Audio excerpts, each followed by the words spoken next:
Alhamdulillahirabbil alamin. Wassalatu wassalamu ala nabiyyina wa habibina wa syafi'ina Muhammad bin Abdullah wa ala alihi wa ashabihi wa man ihtada bihadihi wastanna bisunnatihi ila yaumiddin, amma ba'd. InsyaAllah tuan-tuan dan puan yang dirahmati oleh Allah Subhanahu wa taala, kita pada pagi ini kita akan masuki bab yang baru, bab yang kedua yang diberi tajuk oleh pengarang kitab kita, almarhum Syekh Said Hawar rahimahullah wa nafa'allahu bi ulumihi fid dharain amin. Ummahatun fi wasail tazkiyah,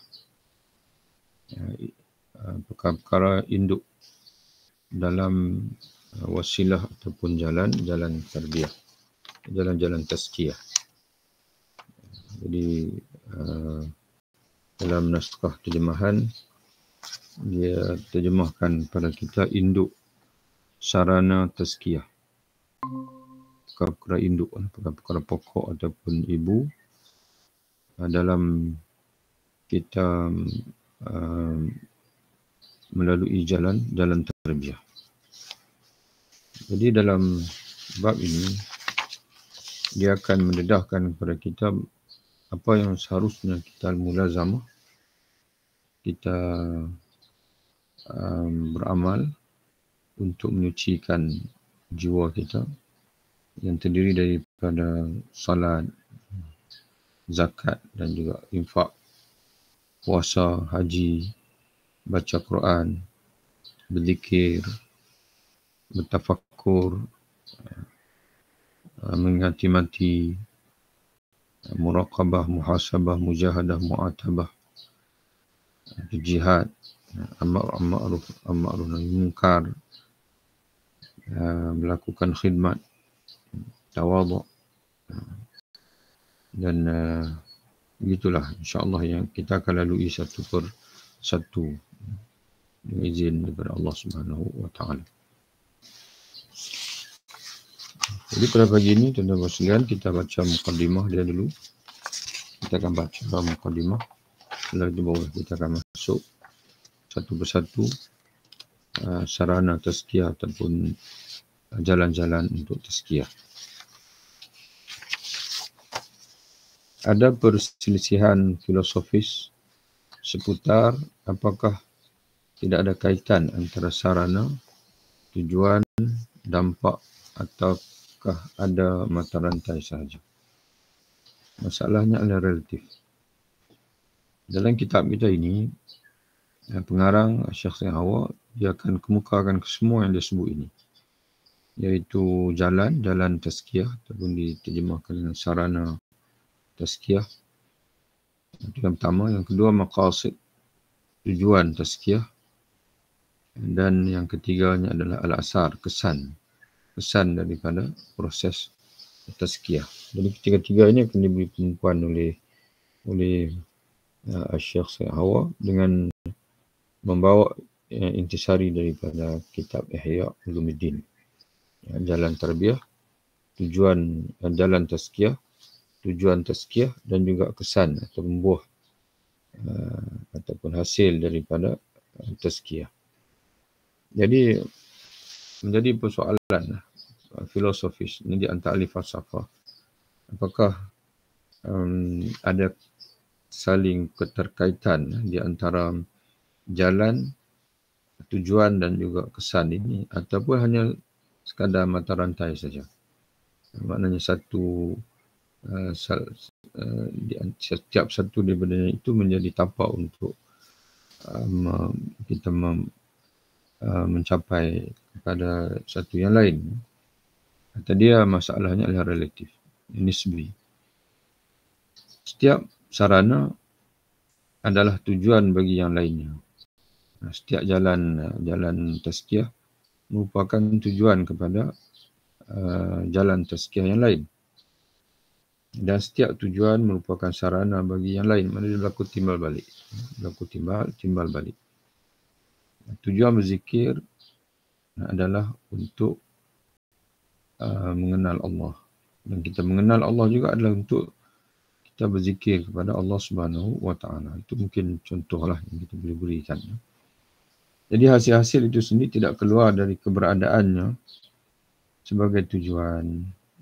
Bahkan hasil kesan daripada tazkiyah itu sendiri pun dia tidak jauh daripada tujuan ataupun sarana dan juga sarana tazkiyah itu sendiri. Apapun kesimpulan perdebatan ini, proses pengajaran dan penyederhanaan dan pemaparan ini menuntut penjelasan rinci yang membahas masalah sarana, tujuan dan hasil atau dampak tersebut masing-masing secara terpisah. Jadi dia kata apa saja pandangan yang kita terima daripada ahli falsafah berkenaan dengan kaitan di antara wasail, maqasid dan juga asar, wasilah, tujuan dan juga kesan ini, maka untuk dia pengarang untuk dia memaparkan proses pengajaran dan juga menyederhanakan bahan pengajaran yang terkandung dalam buku dia ini dengan mengambil intisarinya daripada Ihya Ulumuddin, maka dia perlu untuk menjelaskan kepada kita sendiri sebagai penuntut ini secara rinci tentang apa makna sarana, tujuan dan juga hasil atau dampak. Memang pada akhirnya ada saling keterkaitan, tetapi saling keterkaitan itu tidak muncul sebagaimana kemunculannya pada pembicaraan tentang tazkiyah di tengah kita bahas ini. Salat adalah salah satu sarana tazkiyah. Salah satu daripada wasilah tazkiyah adalah salat dan merupakan wujud tertinggi dari ubudiyah dan rasa syukur. Dan pada masa sama, salat ini merupakan tanda ubudiyah, tanda ubudiyah yang paling tinggi, dan juga rasa syukur, tanda syukur yang paling tinggi.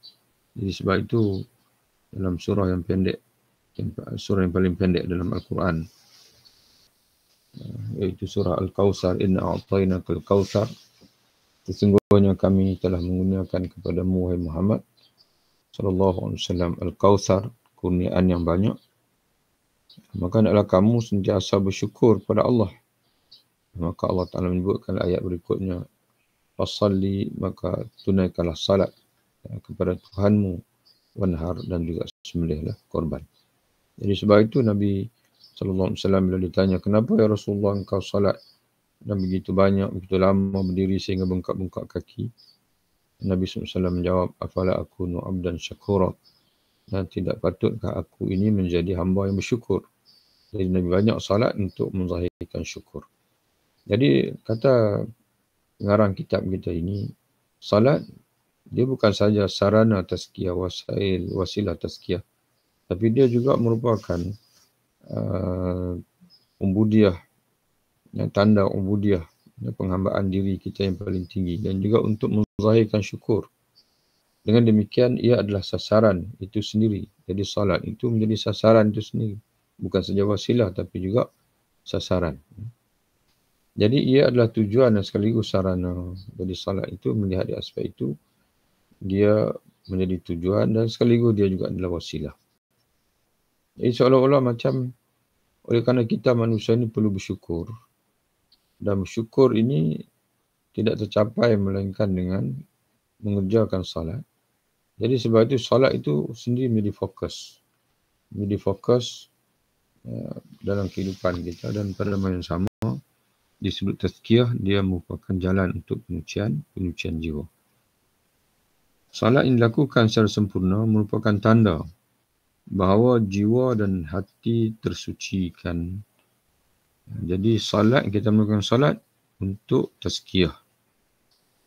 Dan sejauh mana seseorang itu mencapai penyucian jiwa, apakah dia telah mencapai penyucian jiwa ataupun belum, dalam pengertian lain, adakah jiwanya telah bersih atau tidak, tengok adakah dia jenis orang yang menjaga salat ataupun tidak. Jadi salat itu sendiri untuk menyucikan jiwa. Dan pada yang sama, salat itu sendiri menjadi alamat jiwa yang bersih. Jiwa yang bersih. Salat yang dilakukan dengan sempurna merupakan tanda bahawa jiwa dan hati tersucikan. Jadi penunaiannya secara sempurna dan baik merupakan sarana, tujuan dan juga kesan. Kesan tazkiyah ialah melahirkan seorang yang sentiasa menjaga salat.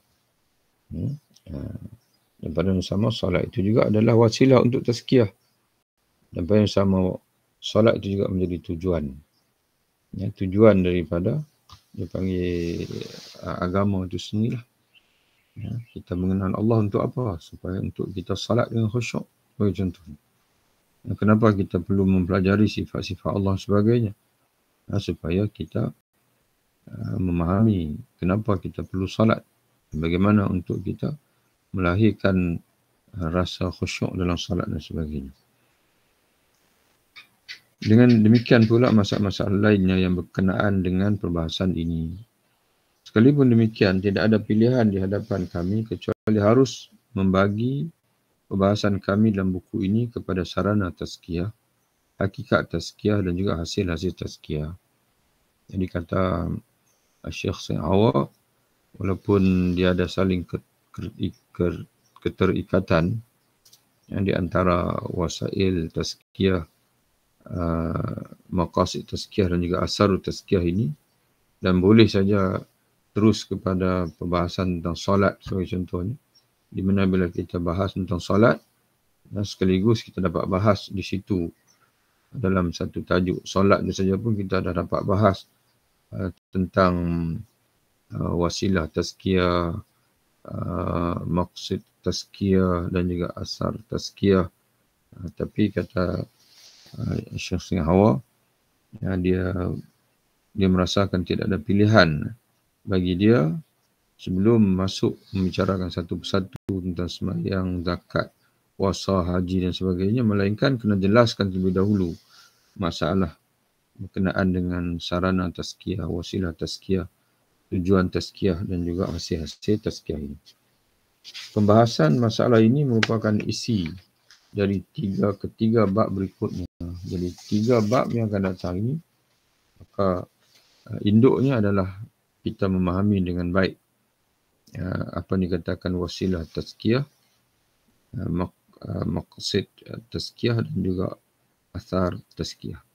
Jalan penyucian jiwa, tujuan penyucian jiwa dan juga buah ataupun kesan penyucian jiwa. Yang dimaksudkan sarana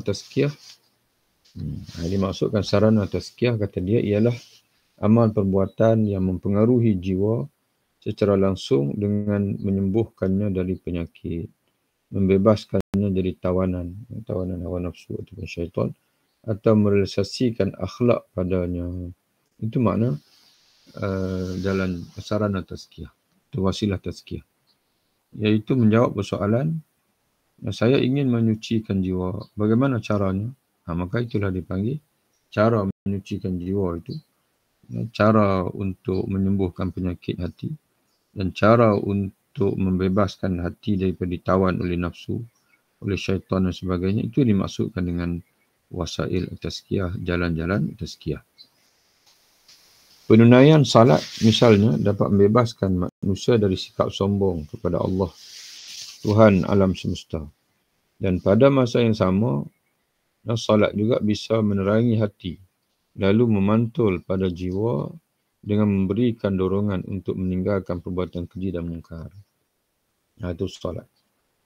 Salat ini membuang kesombongan daripada hati dan pada masa yang sama menerangi hati, menyuluh hati, dan pada masa yang sama dan mendorong hati untuk meninggalkan perbuatan keji dan mungkar. Pada bab sarana tazkiyah, kami akan membahas berbagai amal perbuatan yang memberikan dampak, memberikan kesan pada jiwa ini, sehingga dengan perbuatan tersebut jiwa terbebas dari penyakit atau mencapai makam keimanan dan juga makam akhlak Islami. Sekalipun semua amal Islam bisa masuk ke dalam kategori seperti ini, kategori wasilah ataupun sarana tazkiyah ini, Namun kami membatasinya pada amal perbuatan yang lebih jelas pengaruhnya pada jiwa ketimbang berbanding amal perbuatan yang lain. Belum banyaklah. Kita sendiri pun boleh baca dalam kitab Fadail Amal, Fadilat Amalan, di mana banyak boleh menjadi satu jilid besar. Tapi kata pengarang kitab kita ini, dengan mengambil intisari daripada Ihya Ulumuddin, dia hanya akan masukkan wasilah amal-amalan tazkiyah yang penting saja, yang yang jelas akan beri kesan pada jiwa kalau kita mulazamah, kita berkomitmen dengannya. Sekalipun posisi taubat ada dalam kategori ini, namun kami meletakkannya pada bab ketiga, mengingat kekuatan posisinya di berbagai makam iman dan keyakinan. Kerana mengetahui pintu-pintu masuk syaitan ke dalam jiwa, demikian pula mengetahui berbagai penyakit hati dan cara melepaskan diri darinya, merupakan hal yang diperlukan oleh orang yang ingin melakukan tazkiyah. Maka kami masukkan kedua masalah ini dalam sarana tazkiyah. Ya, jadi dia masukkan juga dalam wasilah tazkiyah ini walaupun tidak bersifat, tidak kelihatan seperti amalan.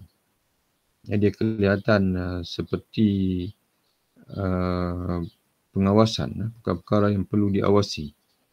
Namun penting untuk menyucikan jiwa, maka dia masukkan juga perkara ini dalam senarai wasilah tazkiyah, iaitu mengetahui pintu-pintu masuk syaitan ke dalam jiwa.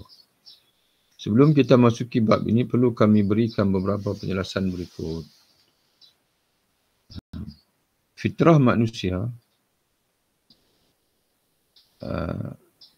bisa terkontaminasi oleh najis maknawi seperti kemusyrikan. Ya, kita semua ni Allah Ta'ala jadikan dengan fitrah insani. Dan fitrah insani ini, kata dia boleh qabilatun, mana boleh di sini dia guna bahasa terkontaminasi.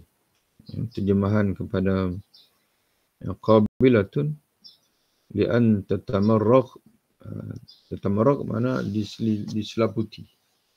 Nah, fitrah manusia ni boleh ditenggelami ataupun diselaputi, ditutupi oleh najis maknawi seperti syirik. Syirik pada Allah ini boleh. Jadi fitrah manusia ni, macam mana dikatakan fitrah manusia ni? Yang boleh ditenggelami oleh syirik, ditutupi. Itu fitrah iman. Sebagaimana Nabi SAW menyebut dalam satu hadis, kullu mauludin yuladu alal fitrah. Setiap anak yang dilahirkan di atas fitrah, yang di atas iman. Di atas iman. Ataupun Islam. Fa abawahu yuhawidani aw yunassirani aw yumajjisani. Maka dua bapaknya lah yang telah mengubah dia jadi berfitrah dengan menjadikan dia Yahudi, yang menjadikan dia Nasrani, Majusi. Ya, jadi oleh kerana sebagaimana firman Allah, jadi fitrah manusia ini walaupun dia asalnya iman, tapi dia boleh diselaputi oleh najis maknawi. Ya, sebagaimana Allah Ta'ala berfirman dalam surah At-Taubah, innamal musyrikuna najasun. Sesungguhnya orang-orang musyrik itu adalah najis, iaitu najis maknawi. Yang najis dari sudut akidah. Ya, makna najis dari sudut jiwanya kotor. Jiwanya kotor. Sebab itu bila mati dalam hadis Musnad Imam Ahmad daripada sahabat Nabi yang bernama Al-Bara' bin Azib radhiyallahu anhu, menceritakan orang kafir apabila malaikat maut ingin mencabut rohnya, nyawanya, maka malaikat maut kata dekat rohnya, ya ayyuhan nafsul khabithah, wahai roh, wahai jiwa yang kotor. Itu dipanggil kotoran maknawi. Maka begitulah juga, di mana Allah Ta'ala berfirman, sesungguhnya orang musyrik itu najis, terkontaminasi lumpur hawa nafsu yang salah, diselaputi oleh hawa nafsu, oleh kekotoran jiwa, al-khati'ah, yang menjadikan dia jiwa yang salah, maknanya jiwa yang berdosa. Maka datanglah sesudah mereka, dalam firman Allah yang lain dalam surah Maryam, فَخَلَفَ مِنْ بَعْدِهِمْ خَلْفٌ أَضَاعُوا الصَّلَاةَ وَاتَّبَعُوا الشَّهَوَاتِ. Jadi hasil daripada jiwa yang kotor itu, maka datanglah sesudah mereka. Makna sesudah generasi awal, para nabi dan para rasul yang dididik oleh para nabi dan rasul, muncullah generasi yang bersih jiwa. Namun kata Allah, setelah itu telah berlalu masa yang panjang, mereka semakin menyimpang daripada ajaran Rasul, maka apa kesannya, apa impaknya? Kata Allah, maka datanglah sesudah mereka pengganti yang jelek, generasi baru yang jelek, yang mensia-siakan salat dan memperturuti hawa nafsu. فَخَلَفَ مِنْ بَعْدِهِمْ خَلْفٌ أَضَاعُوا الصَّلَاةَ وَاتَّبَعُوا الشَّهَوَاتِ فَسَوْفَ يَلْقَوْنَ غَيًّا. Atau terkontaminasi oleh berbagai perangai binatang yang tidak cocok untuk manusia. Sebagaimana firman Allah, mereka itu tidak lain hanyalah seperti binatang ternak. Bahkan mereka lebih sesat jalannya dari binatang ternak itu. In hum illa kal an'am bal hum adallu sabila. Surah Al-Furqan ayat 44. Jadi bila jiwa manusia itu diselaputi oleh najis maknawi ini, maka dia akan lari daripada fitrah. Fitrah itu tutup sehingga menjadilah sebagaimana Allah umpamakan di sini, mereka menjadi seperti binatang ternak. Bal hum adallu sabila, bahkan mereka lebih sesat jalannya daripada binatang ternak. Sebagaimana dalam jiwa juga terdapat kecenderungan untuk menentang rububiyah.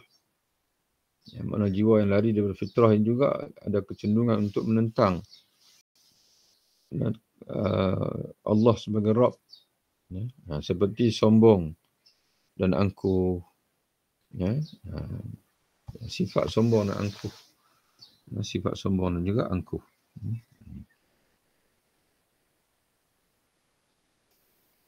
Jadi sepatutnya sifat sombong dan angkuh ini hanya layak bagi Allah. Kan dialah yang maha besar, dialah yang maha tinggi dan segala maha. Yang sifat-sifat yang maha ini dia yang sepatutnya. Tapi kenapa manusia juga ingin sombong, ingin menunjukkan kebesaran padahal dia adalah makhluk Allah yang kerdil saja. Kerana jiwanya itu kotor. Dan jiwanya kotor, dia tidak kenal lagi siapa dirinya. Yang dia tidak kenal lagi, dia ini sepatutnya berada dalam jiwa yang sebagaimana, iaitu jiwa yang tawaduk. Itu yang sinonim dengan jiwa manusia, tapi dia berubah dengan sebab kekotoran maknawi tadi, dia berubah dan dia seolah ingin menjadi Tuhan, padahal dia adalah hamba. Jiwa juga bisa tertutup oleh berbagai kegelapan sehingga tidak bisa melihat sebagai hakikat sebagaimana mestinya. Karena itu jika dikatakan tazkiyatun nafs, maka yang dimaksudkan ialah, ini maksud tazkiyah ini. Kata pengarang, karena itu jika dikatakan tazkiyatun nafs, maka yang dimaksudkan ialah pembebasan jiwa dari berbagai najis yang mengotorinya. Jadi oleh kerana najis maknawi ini dia menutup fitrah kita, menyebabkan kita tidak lagi menjadi insan, menjadi manusia, tapi berubah menjadi binatang. Bahkan lebih teruk kata Allah daripada binatang ternak. Maka tujuan tazkiyatun nafs, pembersihan jiwa ini, ialah untuk membebaskan jiwa kita dari berbagai najis yang mengotorinya. Berbagai hawa nafsu yang keliru, yang menyebabkan jiwa kita menjadi keliru. Berbagai perangai kebinatangan yang nista, yang menyebabkan kita ni berbohong, ataupun membohongi Allah dan Rasul. Penentangannya terhadap rububiyah, yang bebaskan kita ini daripada keinginan untuk berperilaku seperti Tuhan, sombong, menzalimi orang lain, mengenai orang lain, menyalah guna kuasa dan sebagainya. Berbagai macam kegelapan. Ya. Tujuan tazkiyah juga adalah untuk membuang kegelapan-kegelapan, zulumat daripada hati kita, dari jiwa kita, dan kita ingin masukkan cahaya dan nur, cahaya Allah, cahaya kitabullah dan juga Rasulullah SAW.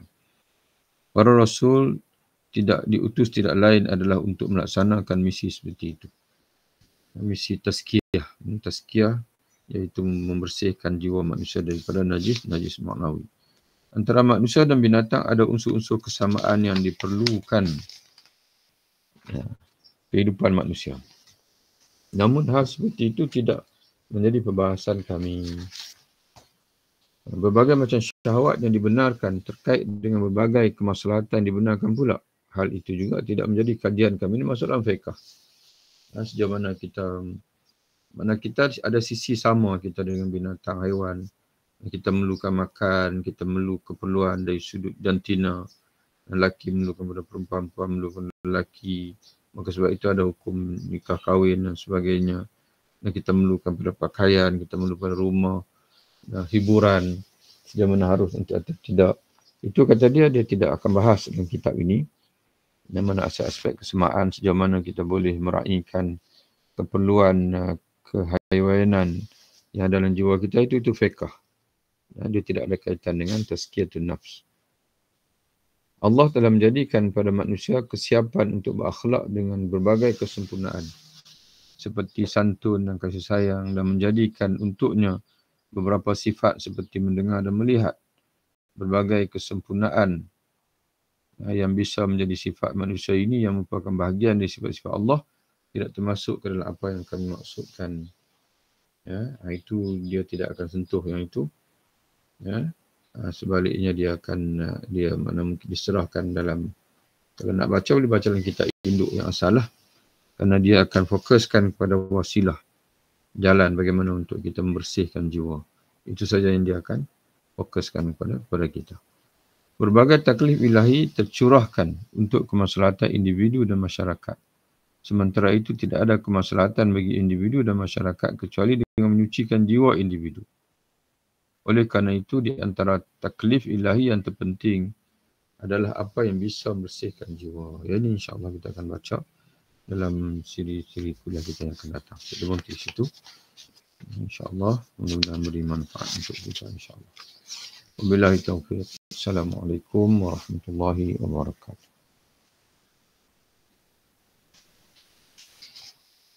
Waalaikumsalam. Jazakallah khair. Terima kasih, Ustaz. Ya, semua insyaAllah. Jumpa lagi insyaAllah.